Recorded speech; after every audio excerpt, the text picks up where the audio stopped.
올바르게 알아야 위기의 시대에 그 복음이 힘이 되어줄 수 있습니다. 예수를 믿는데, 그런데 위기의 시대에 그 예수가 나에게 아무런 힘이 되지 못하는 그런 관념적이고 막연하고 사변적인 예수를 믿고 있다면 그분에게 그 예수는 아무것도 아닌 거예요.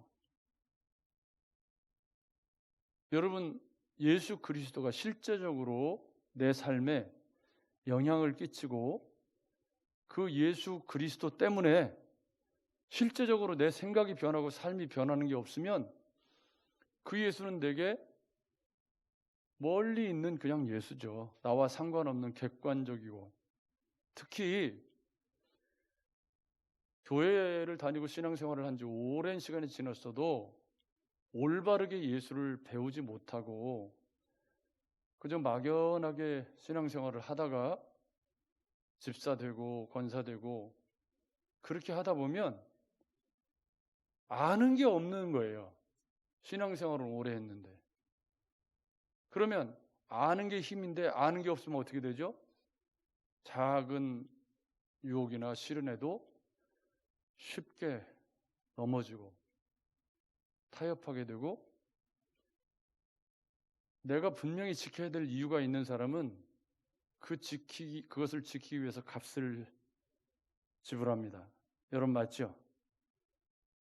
내가 이것을 지켜야 될 분명한 이유가 있는 사람은 그것을 지켜내기 위해서 내 모든 값을 지불해서 값진 진주를 사는 거예요.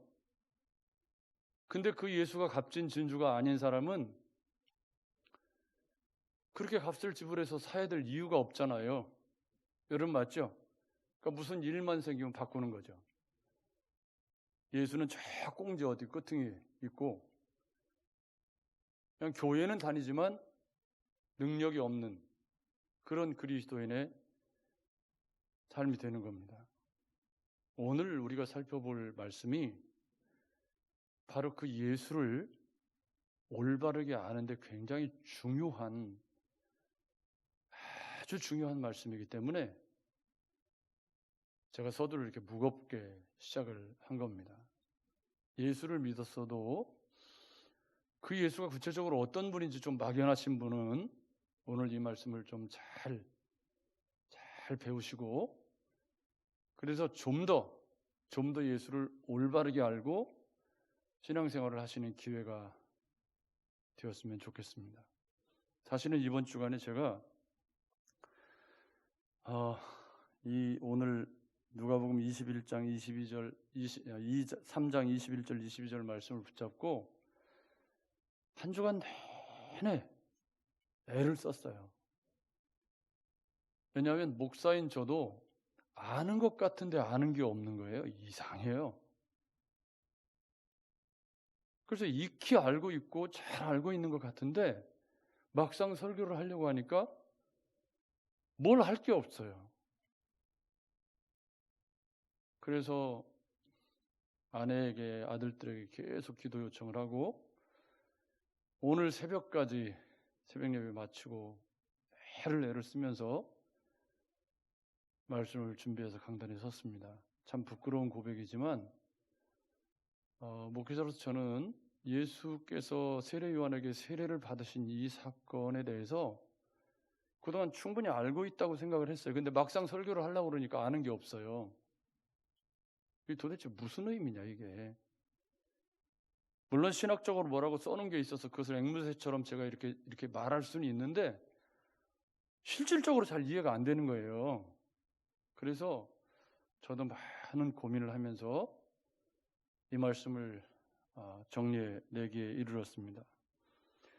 우리가 함께 오늘 살펴볼 말씀은 예수께서 세례 요한에게 세례 받으시는 장면과 예수님의 족보입니다. 근데 이 예수님께서 세례 요한에게 세례를 받으시는 장면이 얼마나 중요한지 4개의 복음서가 다 기록을 하고 있어요.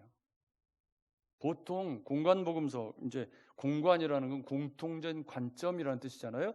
공관복음서에 기록이 되어 있으면 요한복음이 빠지거나 뭐 이런 경우가 많은데 이 세례 요한에게 예수께서 세례를 받으신 이 사건은 4개의 복음서가 다 중요하게 언급을 하고 있습니다. 그만큼 이 사건이 중요한 사건이라는 거예요. 근데 뭐가 중요한 건지, 왜 중요한 건지에 대해서는 사실은 우리가 조금 많이 아는 게 없어 보이는 그런 면이 있다는 거죠. 또 달랑 2구절에 불과하지만 이 예수의 세례받으심의 이 사건이 예수님의 공생의 시작, 지금부터 이제 공생애가 시작됩니다. 그런 시작점에 있는 사건이라는 거죠. 그래서 우리가 이 예수님의 세례 받으심의 이 사건을 어떤 의미가 있는 건지 조금 더 체계적으로 잘 내용을 이해하실 때 예수님이 어떤 분이신지를 우리가 좀 더 잘 이해할 수 있겠다. 그러기 위해서 먼저 우리는 족보부터 살펴보아야 되는데요. 이게 예수님의 족보를 마태는 1장 1절에 바로 예수님의 족보가 시작이 돼요. 그죠? 그래서 마태복음에도 예수님의 족보가 나오고 누가복음에도 예수님의 족보가 나오는데 마태복음은 누구를 위해서 쓴 책이냐면 유대인들, 주로 이제 1차 독자 마태라는 분이 복음서를 기획하고 기록할 때 누가 읽을 것을 염두에 두고 썼냐면 동족 유대인들이 읽을 것을 염두에 두고 썼단 말이에요. 그래서 유대인들이 읽기 편하게 14대씩 나눠가지고 아브라함의 후손으로 오신 예수 그리스도, 그래서 아브라함까지 올라가는 거예요. 마태 족보는 이름을 읽는 게 너무 어렵잖아요. 그죠? 혀가 막 꼬이고 막 잘 안 되고. 그래도 저는 이제 목사니까 좀 익숙해서 그래도 좀 비교적 발음이 정확한 편인데 여러분 이 이름 읽으려면 막 혀가 꼬이죠? 잘 안 되고 막 이게 발음도 잘 안 되고 그러잖아요. 그런데도 왜 이걸 읽었냐면 이 누가가 이 족보를 기록할 때 얼마나 심사숙고했겠어요. 근데 누가의 독자는 누구죠? 누가가 지금 누가복음을 기록할 때 읽었으면 좋겠다고 생각한 사람이 데오빌로인데 데오빌로는 제가 처음 설명드릴 때 뭐라고 그랬냐면 오고 오는 세대의 데오빌로, 즉 이방인 데오빌로. 그래서 누가복음은 1차적으로 읽었으면 좋겠다고 생각한 사람들이 누구냐면 유대인들이 아닌, 유대인들이 개처럼 취급하는 그런 이방인들, 거기에 이제 데오빌로가 첫 번째 있고 그 뒤에 우리도 포함해서 전부 이방인들이 복음을 이해하기 쉽게 쓰기 위해서 누가가 이제 누가복음을 기록한 거예요. 그래서 누가복음에서는 이 족보가 어떻게 돼야 되냐면 모든 유대인만을 위한 하나님이 아니라 모든 사람을 위한 하나님이어야 돼요. 여러분 맞죠? 그래야 이방인도 구원받는다, 이게 얘기가 되니까. 그래서 누가는 족보를 기록할 때 어디까지 가냐면 아브라함을 지나서 아담을 지나서 하나님까지 가는 거예요. 그죠? 오늘 족보에 보니까 하나님까지 가 있잖아요.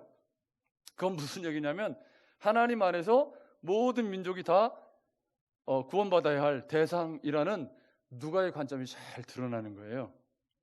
거기다가 마태는 제일 처음에 기록을 했지만 누가는 예수님의 공생애가 시작하는 바로 그 초입에다가 족보를 기록해 놓아서 이제 중요한 사건이 시작이 되는데 이분이 이런 분입니다 라고 소개를 하는 의미가 있는 거죠. 그래서 예수님께서 유대인뿐 아니라 전 인류를 구원하실 메시아라는 사실을 누가는 이야기하고 싶어서 마태의 족보를 따르지 않아요. 그래서 어떤 학자들은 누가는 마리아의 족보를 따랐다.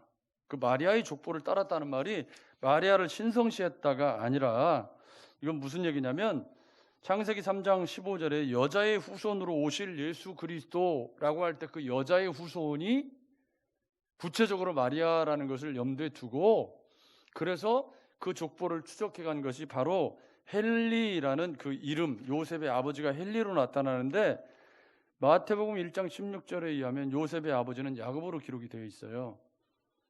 그 왜 이 차이가 나타나냐? 이게 바로 누가는 그 마리아의 족보를 따라갔기 때문이다라고 학자들이 이야기를 하는 걸 볼 수가 있어요. 크게 중요한 건 아니지만 어쨌든 예수 그리스도의 족보를 기록함에 있어서 누가가 이야기하고 싶은 건 뭐냐면 그분이 모든 민족에게 구원을 베푸시기 위한 메시아로 오셨다라는 것을 데오빌로를 포함한 오고 오는 세대의 그리스도인들에게 증거하고 싶었다는 거예요. 그런데 지금 이제 누가복음 3장 21절부터 세례 요한 이야기가 끝나고 누구의 이야기가 시작되려고 하죠? 예수님의 이야기가 시작이 되려고 해요. 그죠? 그런데 우리가 주목할 것은 23절 말씀을 보면 예수께서 가르치심을 시작하실 때에 30세쯤 되니라 사람들이 아는 대로 요셉의 아들이니 그럽니다. 이 30세쯤 되었다는 말은 4개의 복음서 중에 여기 한 군데밖에 안 나와요. 자, 그러면 여러분 고개 드시고 저를 보십시오. 지난 시간에 우리가 살펴볼 때 예수님께서 12살 때 성전에 올라가셨잖아요. 그때 우리가 중요하게 생각했던 건 뭐냐면 예수님이 내가 하나님의 아들이라고 하는 신적 의식이 있었다는 거예요. 여러분 맞죠? 근데 오늘 30세예요. 그러면 중간에 18년 어디로 갔죠? 없어졌잖아요. 그러면 우리가 생각해 볼 수 있는 건 예수님이 12살 때 내가 하나님의 아들이라는 것을 인지하고 계셨는데 18년 동안 사람의 아들로 뭐 하신 거예요? 요셉과 마리아의 가정에서 목수의 아들로 18년 동안을 기다리셨다는 말이죠. 기다리셨다는 거예요. 내가 하나님의 아들이라는 의식을 가지고 있지만 30세가 될 때까지, 즉 하나님의 때가 될 때까지 내가 하나님의 아들이라는 의식을 갖고 있지만 사람의 아들로 순종하면서 18년을 기다리신 거예요. 왜요? 30세가 되어야 공적인 일을 할 수 있는 나이이기 때문에. 그래서 유대 사회에서 이 30세라는 건 레위인이 제사장으로 봉직할 수 있는 나이도 30세. 앞에 이제 견습 기간이 길었죠. 그리고 산헤드린 공회의 회원 자격이 될 수 있는 것도 30세가 되어야 됐어요. 그리고 요셉이 애굽의 총리가 되었을 때도 30세였고 다윗이 왕위에 오는 것도 30세. 내년에 우리 아들도 30세. 이건 웃으라고 하는 개그입니다. 그러니까 이 30세라는 건 뭐냐면 30세의 공생애를 시작했다는 건 그때 유대 사회에서 모든 공직에 나갈 수 있는 공식적인 연령이 30세였다는 거죠. 그러니까 예수님이 공생애를 시작하시는 나이가 30세라는 건 그 유대 모든 사회에서 정신적으로 육체적으로 모든 공적인 사역을 감당할 수 있는 나이가 될 때까지 예수님이 하나님의 때를 기다리셨다는 의미가 있죠. 이게 얼마나 어려운 거냐면요. 12살에 내가 하나님의 아들이라는 걸 아셨지만 하나님의 때에 일하셔야 되니까 기다려야 되는 거예요. 그게 하나님 나라죠. 나 하고 싶은 대로 사는 것이 아니라 하나님의 약속의 말씀대로 하나님이 원하시는 대로 일해 가야 되는 거예요. 여러분 맞죠? 내가 12살에 하나님의 아들인 걸 알았다고 해서 12살에 나서서 뻗쳐서 들고 일어날 수는 없는 거죠. 그래서 18년을 더 기다리셔서 30세가 되었을 때 그때 예수님께서 이제 공생애를 시작을 하시는데, 그런데 왜 세례 요한에게 세례를 받으시는 걸로 공생애를 시작하시는 건가? 여러분 이게 그냥 예수님이 하나님의 아들이신데 그분이 그냥 사역을 시작하면 될 것 같은데 왜 세례 요한에게 이 세례를 받으시는 일로 모든 복음서가 다 예수님이 공생애를 시작했다고 그렇게 기록을 해야 되는 것일까? 근데 30세는 우리가 이해했어요. 이 30세라는 말에는 18년의 기다림의 시간이 있다. 이거 굉장히 중요합니다. 여러분 우리가 예수 믿고 신앙생활하면서 하나님의 때를 기다린다는 말은 조급하지 않는 거예요. 어제 우리 밖에 컵 추리를 달았어요. 근데 우리 이제 양 집사님께서 설계를 해가지고 이게 컵 추리를 다 만들어 놓으셨는데 오늘도 못 오셨네요. 지금 허리가 아프셔가지고 디스크가 터졌다고 그러는데 약을 먹고 지금 치료 중인 것 같아요. 근데 오늘 아마 의자에 앉기가 좀 불편해서 못 오신 것 같은데 그걸 다 설계를 해놨는데 이제 정작 시공을 해야 되는 게 사람이 없어요. 이제 아프셔가지고 못 오시고 그래갖고 이제 저하고 우리 저 권사님하고 이제 이렇게 김문화 집사님하고 며칠 이제 저걸 세우는데 설계자가 없으니까 이걸 왜 이렇게 만들었는지를 알 수가 있어야지. 그래가지고 이제 저는 이제 다리를 좀 연장해가지고 달아야 될 것 같아서 줄자로 이걸 재러 이제 아래로 내려갔어요. 내려갔더니 갖고 내려오네. 그래가지고 일단 이제 세워놓고 보는데 키가 낮아요. 그래서 다시 들어 올려가지고 밑에다 괴고 막 다리를 이어 붙이고 해가지고 기워서 저걸 세웠는데요. 그걸 보면서 만든 사람의 의도, 그죠? 그리고 이 좀 기다려가지고 좀 이렇게 쟀으면 좋은데 급해요. 그냥 우리 각 씨가 좀 급하더라고. 그래갖고 막 들고 내려온 거예요. 그래갖고 그냥 거기서 현장에서 잘라서 붙이고 막 해가지고 묶어가지고 이제 만들어서 붙였는데 그래도 보기엔 그럴듯하죠? 얼마나 절묘하게 설치가 되는지 오늘 아침에 비 왔잖아요. 비는 딱 차양 안에 들어가서 비 안 맞더라고. 야, 새벽이 오면서 그냥 감동했잖아요. 내가 만들었으니까 보이더라고. 그게 만든 건 아니고 이제 달았는데 같이. 그러니까 지금 이제 이게 하나님의 때에 이 공생애라는 게 뭐냐면 여러분 예수님이 공생애를 시작하신다는 게 꽃길을 걷는다는 뜻인가요? 굉장히 주목하셔야 돼요. 지금 예수님이 우리는 무슨 공생애를 시작하는 게 무슨 막 엄청난 영광의 길인 것처럼 쉽게 생각하기 쉽지만 지금 예수님이 공생애를 시작하신다는 건 뭐죠? 이제 십자가 지고 죽으러 간다는 뜻이에요. 여러분 맞죠?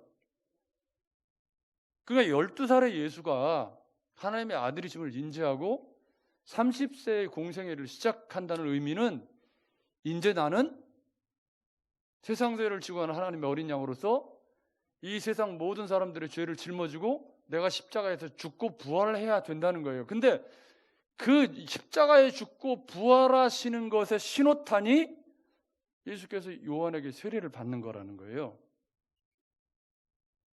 조금 더 이해가 되실 것 같죠? 근데 마태복음에 보면 누가복음은 그냥 어떻게 설명이 되어 있냐면 백성이 다 세례를 받을세 예수 세례를 받으시고 그러니까 이건 무슨 얘기냐면 누가는 이 구구절절한 내용을 설명해봤자 이방인들이 잘 이해하기 어려우니까 그냥 현상을 쭉 설명함으로 해서 예수가 역사적인 사건이었다라는 것을 설명하는 것으로 지나가려고 해요. 근데 마태복음에 보면 조금 재밌는 얘기가 있어요. 뭐냐면 마태복음 3장에 이때 예수께서 갈릴리로부터 요단강에 이르러 요한에게 세례를 받으려 하시니 그랬더니 요한이 말립니다. 요한이 말려 이르되 내가 당신에게 세례를 받아야 할 터인데 당신이 내게로 오시나이까.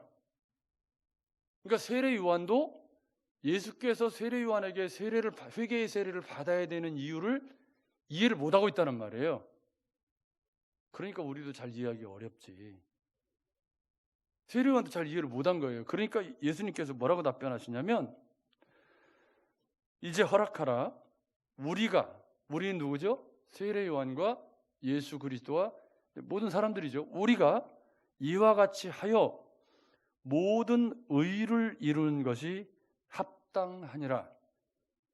마태가 설명하는 세례의 의미의 핵심 키워드는 뭐냐면 모든 의를 이루는 사건이다. 이게 예수님이 세례 요한에게 세례를 받아야 하나님의 모든 의가 이루어진다. 그런 뜻이에요.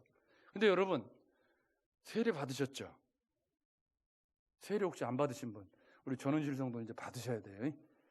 근데 세례 받을 때 우리가 여러분 잘 아시는 것처럼 원래 원형은 침례예요.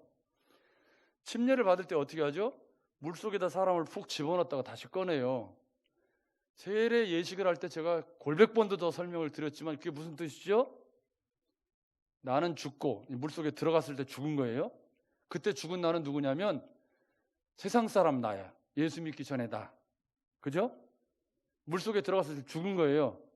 그랬다가 다시 꺼냈어요. 그건 뭐죠? 번어게인, 다시 살았다는 거예요. 그래서 그리스도 안에서 새로운 피조물로 거듭났다라는 상징적인 의미. 그러니까 세례를 받았다라는 말은 하나님 앞과 사람 앞에서 나는 죽고 새로운 하나님의 자녀인 내가 다시 살아났다. 이게 세례의 의미잖아요. 그래서 우리는 물통 갖다 놓고 그냥 집어넣었다 뺄 수가 없으니까 조금 약식으로 해가지고 물을 갖다 머리에다 이렇게 찍는 이유가, 그게 무슨 얘기냐면 물이 머리까지 찼다. 그러니까 들어갔다 나왔다 이거 하고, 물을 머리에다 이렇게 올리는 건 물이 여기까지 찼다가 나왔다는 것을 약식으로 한 거예요. 약식으로. 원래는 어떻게 해야 돼요? 집어넣었다 빼야 돼요. 그러면 또 몸매 다 드러나고 복잡하잖아. 그래서 김순예 집 성도님 이렇게 크게 웃는 거예요. 정권사님 크게 웃나? 아무튼 그러니까 지금 우리는 좀 약식으로 하는 거지만 그 의미는 똑같아요. 의미는 뭐냐면 물이 여기까지 찼다가 새로운 나로 새롭게 된다는 걸 하나님 앞과 사람 앞에서 증거하는 예식이에요. 그러면 예수님은 하나님의 아들이시고 12살에 이미 자의식이 있었어요. 그렇죠? 하나님의 아들이신 그분이 사람의 모양으로 나타나셨지만 죄는 없으시다라고 성경이 명백하게 선언하고 있죠. 그러면 예수님은 죽었다가 다시 살아나는 회개의 세례를 받으실 필요가 있나요, 없나요? 없지. 없는데 왜 받겠다고 하시는 거예요?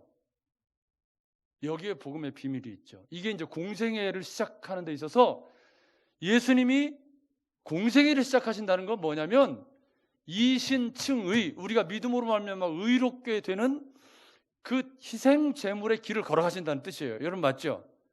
그때 그 예수님께서 공생애를 사신다는 건 뭐냐면 궁극적으로 그분이 십자가를 지고 죽으셔서 우리가 믿음으로 말미암아 값없이 의롭다 하심을 얻게 하시기 위한 첫걸음을 옮겨놓는다는 뜻이에요. 여러분 맞죠?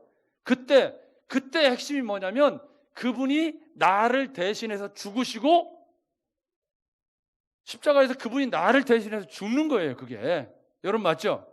그걸 우리는 대속의 죽음, 희생 제물이라고 한단 말이에요. 근데 지금 이제 그 길을 걸어가시려고 해요. 그렇죠? 그 길을 걸어가시려고 하는데 그분이 하나님이신 그분이 죄가 없으신 그분인데 그분이 사람처럼 똑같이 회개의 세례를 받으시는 거예요. 이게 뭐냐면 그분이 우리를 대표해서 나를 대신해서 죽으시기 위해서 나와 동일시되는 사건인 거죠. 죄인인 나를 구원하시기 위해서 하나님이신 그분이 사람처럼 낮아지신 사건. 그러니까 모든 의를 이루기 위해서라고 할 때 의라는 말은 하나님의 뜻이 이루어지는 걸 의라고 해요. 이신층 의 할 때 그 의도 믿음으로 의롭게 된다는 말인데 여기서 모든 의라고 할 때 의라고 하는 것은 하나님의 모든 구원 계획이 이루어지는 건데 그 하나님의 구원 계획이 뭐예요? 하나님이신 그분이 인간의 몸으로 이 땅에 오셔서 구약의 모든 희생 제물이 예표했던 죄의 값으로 지불되셔서, 그렇죠?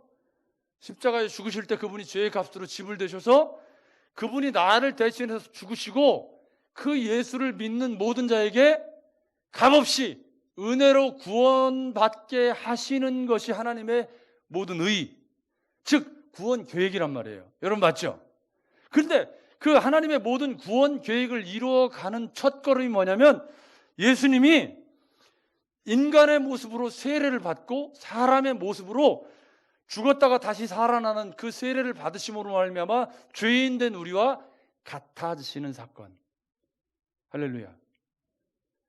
죄인된 나와 같아지심으로 말미암아 나를 위한 값을 대신 치르실 준비를 하신 사건이라는 말이에요.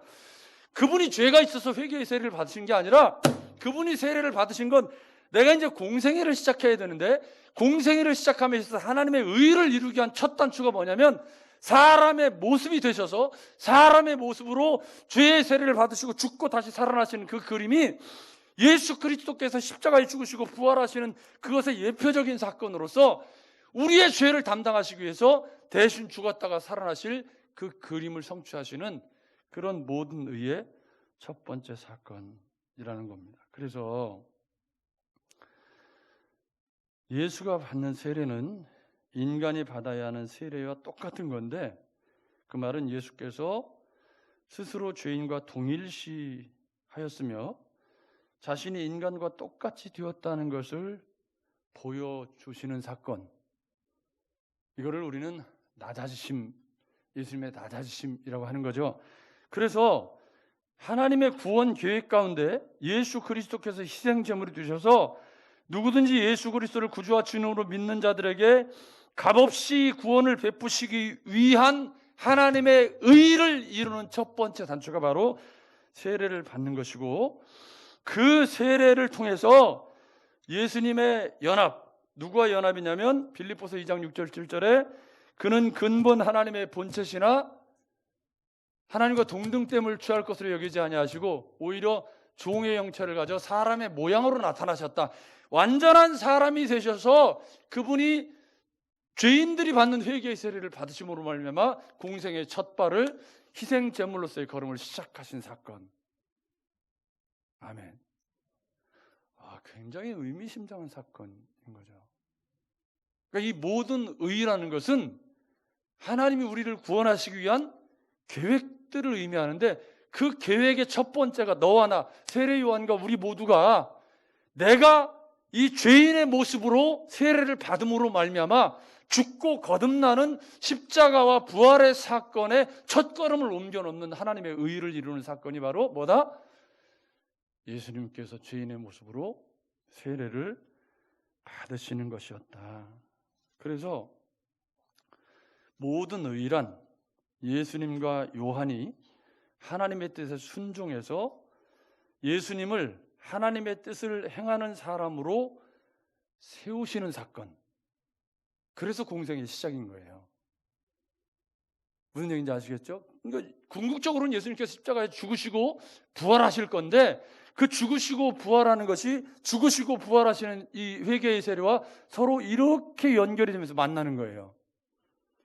그 일이 시작되는 시점이 세례 요한에게 세례를 받는 거죠. 누구를 위해서 그런 거예요? 그러니까 궁극적으로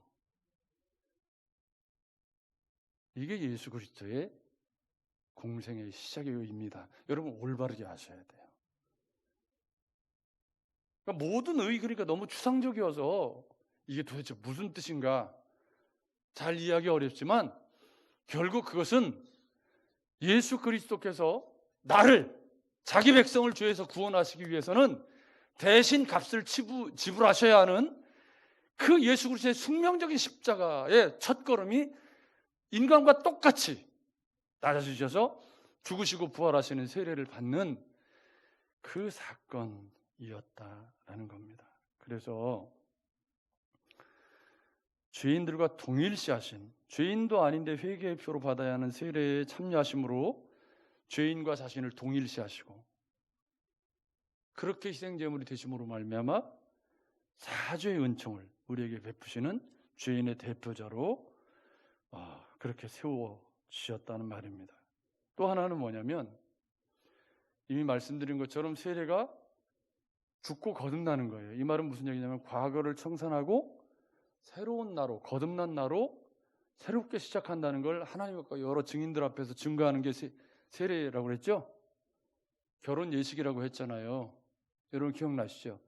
그 세례를 받을 때 왜 혼자 아니고 공동체 앞에서 다 박수 쳐주고 꽃다발 갖다 주고 그러면서 세례를 받냐면, 나 이제부터 새롭게 살 거예요 라는 선포적인 의미가 세례 예식에 있죠.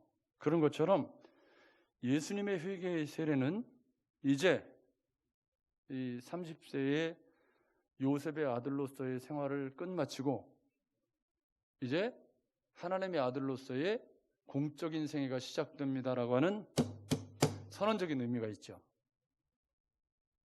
무슨 얘기인지 아시겠죠? 그래서 이 예수님의 세례 사건은 내 복음서가 그렇게 중요하게 다룰 만큼 굉장히 중요한 의미가 있다는 거예요. 근데 이 공생애가 십자가를 향한 길이라는 걸 염두에 두시면서 그때 일어났던 현상이 몇 개가 있어요. 여러분 보십시오. 21절에 기도하실 때 그래요. 기도하실 때 하늘이 열리며, 그러니까 지금 예수님이 이 회개의 세례를 받으심으로 공생애가 시작이 된다는 건 무슨 뜻이죠? 십자가에 죽으셔야 한다. 그 길이 시작되었다. 그런 의미입니다. 그래서 누가는 기도를 굉장히 중요하게 언급하시는 분인데, 예수님께서 그 위대한 공생의 첫 발을 디디면서 뭐 하지 않을 수 없다? 기도하지 않을 수가 없었다. 그래서 내가 죄인들을 하나님께로 인도하기 위한 희생 제물로서 그 죄인들과 동일시 되어서 이 회개의 세례를 받으심에 있어서 이제 공생의 첫 발을 디딜 때 예수님께서 기도하지 않을 수 없었다. 그 기도가 어떤 내용이었는지는 아무것도 기록하고 있지 않지만, 겟세마네에서 우리 주님이 기도하셨던 거나 십자가에서 우리 주님이 외치셨던 것과 마찬가지로 공생애를 시작하시는 예수께서 주님, 내가 이제 이 십자가의 길을 걸어가야 합니다 라고 처절하게 하나님 앞에 기도함으로 공생애를 시작했다고 누가는 쓰고 있는 거죠. 여러분, 기도 없이 행동이 먼저 앞서는 건 늘 위험해요. 그죠? 조급하게 결정하고 조급하게 행동하는 늘 위험을 동반하죠. 예수께서는 새로운 공생애를 시작하시기에 앞서 누가는 그분이 기도하심으로 시작했다. 그런데 그때 하늘이 열렸다는 거예요. 하늘이 열리면서 성령이 비둘기 같은 형체로 그 위에 강림하시더니 하늘로부터 소리가 나기를 너는 내 사랑하는 아들이라 내가 너를 기뻐하노라 그럽니다. 근데 여러분, 거두절미하고 먼저 뒤에 하늘에서 소리가 나기를 너는 내 사랑하는 아들이라 내가 너를 기뻐하노라 라고 할 때, 이건 하나님의 인준, 우리가 신학적으로 하나님이 예수 그리스도가 하나님의 아들이라는 공식 인준이었다, 이렇게 우리가 쉽게 설명을 해왔지만 내용을 보면 그렇지 않아요. 지금 예수는 뭘 하시려고 그러죠? 십자가를 지려고 해요. 그 일을 시작하시려고 해요. 그런데 하나님이 이는 내 사랑하는 아들이요 내 기뻐하시는 아들이라. 말이 되나요, 이 말이? 말이 안 되죠? 말이 안 되잖아요, 여러분. 하나님이 지금 예수께서 공생애를 시작하시려고 해요. 그 공생애는 모든 의의를 이루는 건데, 그 모든 의의라는 건 뭐냐면 십자가를 지고 죽으셔서 대속제물이 되시는 거예요. 그 죽으시고 부활하시는 거예요. 근데 그 일을 시작하려고 하는데 하나님 뭐라고 말씀하시냐면 너는 내 사랑하는 아들이라 내가 너를 기뻐하노라 그래요. 이게 얼마나 의미심장한 내용인지 아시겠죠? 그러니까 하나님께서 지금 너는 내 사랑하는 아들이라, 이게 예수님께서 하나님의 아들이라는 인준을 해주시는 거지만, 그 인준의 그 말씀 너는 내 사랑하는 아들이라, 이 말은 하나님의 사랑하는 아들이 지금 우리를 위해서 십자가를 지신다는 뜻이에요. 그리고 그 십자가를 지시는 사역을 시작하시는 예수를 기뻐하신다는 뜻이에요. 여러분 맞죠? 하나님께서 예수 그리스도가 나를 위한 값으로 지불되시는 그 사건을 시작하시는 사건인데, 그 사건을 시작하시는 그 시작점에 하나님 뭐라고 말씀하시냐면 너는 내 아들, 내 기뻐하는 아들이다. 그 하나님이 기뻐하시는 아들이 우리를 위해서 십자가를 지시는 그 일을 하나님 뭐 하신다고요? 내가 그 십자가를 치는 너를 기뻐하노라, 그런 얘기잖아요. 여러분 맞죠? 이게 엄청난 이야기예요. 지금 그 하나님이 기뻐하시는 예수 그리스도가 어떤 분이에요?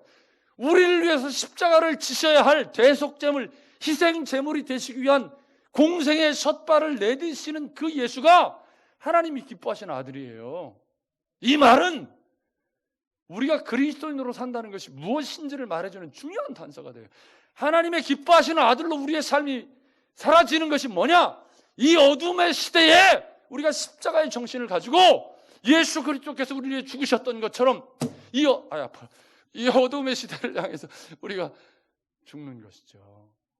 낮아지는 것이죠. 마음을 찢는 것이죠. 그게 우리 하나님이 이는 내 사랑하는 아들이요 내가 하나님이 기뻐하는 아들이 도대체 어떤 아들인가요? 십자가를 지는 아들이 하나님이 기뻐하는 아들이라는 거예요, 여러분. 하나님이 너는 내 아들이라 인준해 주셨다. 그렇지만 그 인준이라는 게 뭐냐면 우리 주님이 지금 십자가를 향해서 첫걸음을 딱 옮겨놓는 그 걸음을 옮겨놓으신 그 결단, 그 믿음의 행보를 하나님이 기뻐하시는 거죠. 여러분, 우리가 세상 속에서 하나님의 백성으로서 하나님의 기쁨이 되고 하나님의 자랑이 되는 것은 이 코로나의 긴 터널을 지나는 우리가 하나님의 자녀로서 십자가의 정신을 품고 그분과 함께 죽고 그분과 함께 사는 그런 삶을 우리가 살아냈을 때 너는 내 사랑하는 아들이요 내 기뻐하는 그런 하나님의 아들이라고 하나님 말씀하실 거 아닙니까? 여러분, 그렇지 않습니까? 그래서 예수의 이 세례 사건은 어마어마한 의미가, 우리에게도 굉장히 큰 의미예요. 나를 위해서 그분이 지금 낮아지신 거니까, 나 대신 죽으시려고, 나 대신 희생제물이 되시려고 그분이 세례 받으시고 사람과 똑같이 되신 거예요, 지금. 그런데 그것을 하나님 뭐 하신다고요? 기뻐하신다는 거예요. 나 주님의 기쁨 되기 원하네. 나 주님의 기쁨이 되는 길은 우리 주님이 이 십자가의 길을 걸어가신 것처럼 우리가 우리 시대의 십자가의 길을 걸어가는 그 예수를 닮은 인격과 삶으로 살아가는 그런 사람이 되는 것이 하나님이 내 사랑하는 아들이라 내가 너를 기뻐하노라 그렇게 말할 수 있는 그런 성도가 되는 거죠.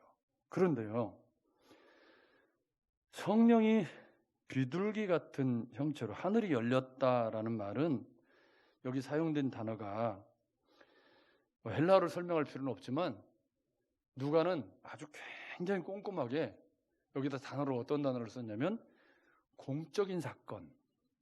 그러니까 이 사용된 단어 자체가 역사적으로 모든 사람이 볼 수 있게 일어나는 하늘이 열리며라고 열렸다는 단어를 쓸 때 누가가 어떤 단어를 채택했냐면 저기 은밀하게 일어나는 사건이 아니라 모든 사람이 다 볼 수 있는 역사적인 공적인 사건이라는 의미로 단어를 사용했다 그 말이에요.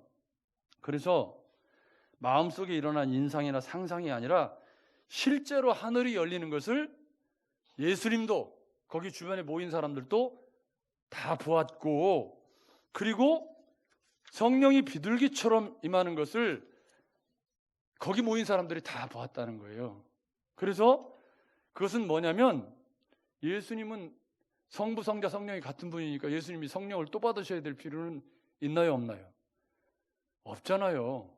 예수님이 세례를 받으셔야 될 필요도 없지만 성령을 또 받으셔야 될 필요도 없어요. 근데 왜 사람들이 볼 수 있게 다른 복음서에는요 비둘기 같이 그랬는데 누가는 거기다가 뭐라고 썼냐면 비둘기와 같은 형체로 소마티코 에이데이라는 말을 첨부해 놨는데 이게 무슨 말이냐면 비둘기처럼 임하시는 성령의 실체를, 그 형상을 세례 요한도 보고 거기 있는 사람들도 보고 예수님도 보았다.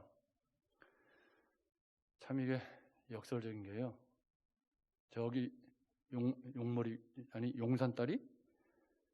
용산다리 밑에 가면 크게 붙어 있어요.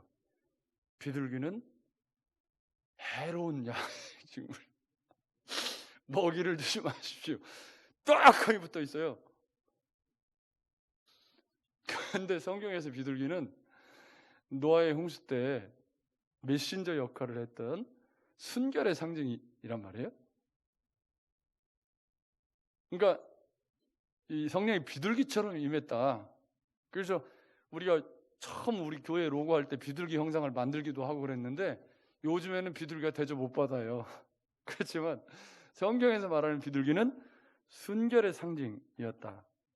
따라서 이 순결하신 모습으로 성령이 임했다라는 건 예수님께서 앞으로 가셔야 할 그리스도의 사역의 성격을 규명해 주는 하나님의 아들로서 거룩하신 그분이. 그래서 이사야 11장 1, 2절에 보면 이새의 줄기에서 한 싹이 나며 그 뿌리에서 한 가지가 나서 결실할 것이요, 메시아 예언이죠. 거기에 그의 위에 여호와의 영, 곧 지혜와 총명의 영이요 모략과 재능의 영이요 지식과 여호와를 경외하는 영이 강림하시리니. 근데 이 예언이 어떻게 성취됐어요? 예수님이 세례 받을 때 성령이 사람들이 볼 수 있게, 예언이 성취됐다는 걸 볼 수 있게 비둘기 같은 형체로 누가는 임했다라고 설명을 하고 있는 거죠. 그러니까 무슨 얘기예요? 역사적인 사건이고 구약의 예언을 성취한 사건. 그러니까 여러분 성경을 종합적으로 알아야 되죠. 여러분 맞죠? 우리 적어도 예수 믿는 사람이, 거기에도 저를 보십시오. 우리 예수 믿고 구원받아 하나님의 자녀가 된 우리가 무식하면 용감하게 예수 믿으면 안 돼요. 그냥 믿으면 되지. 그게 아니고 올바르게 알고 믿어야 힘이 있어요. 여러분 맞죠? 예수님의 세례 사건도 올바르게 이해하고 읽어야 은혜가 되지, 그냥 읽으면 아무것도 안 나와. 여기서 나오는 게 없어요, 별로. 근데 이 사건이 너무 중요하다고 네 복음서가 다 기록해 놓았을 때는 이 사건이 역사적으로 굉장히 중요한 사건이기 때문에 이렇게 기록해 놓은 거잖아요. 그래서 오늘 그 의미를 우리가 추적을 해본 건데, 그 의미의 핵심 단어가 뭐죠? 모든 의를 이루는 사건. 이 의라고 하는 것은 하나님의 뜻, 즉 십자가에서 예수 그리스도가 죽으시고 대속제물이 되셔서 모든 믿는 자들에게 누구든지 예수 믿으면 멸망하지 않고 예수 믿고 구원받는 그런 은혜의 사건. 그게 모든 의를 이루는 건데, 그 의를 이루기 위해서 예수님이 사람의 모양 되셨을 뿐만 아니라 사람과 똑같이 회개의 세례를 받으심으로 말미암아 죄인된 우리와 동일시 되셔서 그분이 십자가에 죽으심으로 내 죄가 그분에 의해서 사하심을 받고 그 예수를 믿는 사람이 하나님의 자녀가 되는 권세를 얻는 그 첫 걸음을 바로 이 회개의 세례로 시작하신 거다. 그러니 여러분, 우리가 18년 동안 예수께서 이 기다리시고 신적인 자각이 있었지만은 18년을 평범한 목수의 아들로 사셨다가 이제 때가 되니까 30세가 되셔서 공생애를 시작하시는데, 이 공생애를 시작하시는 첫 번째 모든 의를 이루기 위한 세례 요한에서 회개의 세례를 받으심으로 공생애를 시작하신 것은 이렇게 굉장히 심오하고 역사적으로 예언을 성취하는 아주 중요한 의미가 있는 사건이었다는 겁니다. 이번 주간이 이제 성탄절입니다. 그죠? 토요일 날 성탄절. 이제 12월 오늘이 19일이고 돌아오는 주일이 26일 마지막 주일입니다. 한 해가 얼마 남지 않았습니다. 성탄절기인 거죠. 성탄절이 다가오는 이때에 예수 그리스도의 이 세례 사건, 이것의 의미를 우리가 올바르게 잘 이해하고, 그리고 그 걸음이 우리를 위한 십자가를 지시기 위한 첫 걸음이었다는 사실을 묵상하시면서 이 한 주간을 또 살아가실 때 우리 주님이 그런 예수를 보시고 이는 내 사랑하는 아들이요 내가 기뻐하는 자라 말씀하셨던 것처럼 저와 여러분들의 삶이 이 코로나 시대에 하나님께서 보시고 이는 내 사랑하는 아들이요 내 기뻐하는 자라 말씀하실 수 있는 그런 십자가의 정신이 살아있는 그런 저와 여러분들이 되시기를 주의 이름으로 축복합니다.